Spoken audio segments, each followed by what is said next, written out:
ராதே கிருஷ்ணா. எல்லாருக்கும் நமஸ்காரம். இன்றைக்கி நான் தளிகை சாதம், அதுக்கப்புறம் பொரிச்ச அப்பளம், மிளகா அப்பளமும் ஒரு சாதா அப்பளமும். நான் பாதி பாதியாக தான் கொஞ்சம் உடைக்க சொல்லுவேன். ஏன்னா அப்போ தான் எண்ணெய் கம்மியாக வைக்கலாம். இல்லைன்னா ஃபுல்லாக பெருசாக பொரிக்கணுன்னா எண்ணெய் நிறையா வைக்கணும், அது வேஸ்ட்டு நமக்கு. அதனால் எப்போவுமே இப்படி தான் சின்னதாக பொரிப்பேன், நல்லா உடைச்சி.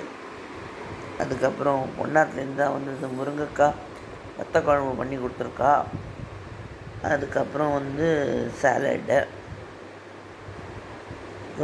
Red capsicum, yellow capsicum, green capsicum, அப்புறம் கேரட்டு, எலுமிச்சம்பழம் புழிஞ்சு கொடுத்துருக்கா.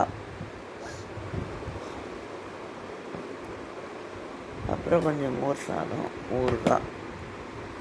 இதுதான் இன்றைக்கி நம்மளோட தளிகை.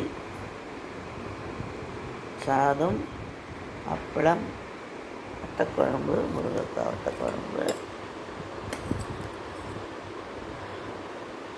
சாலட், மோர், ஊறுகாய். Thanks for watching my channel. Subscribe me. Radhe Krishna. Namaskaram. தொடரும்.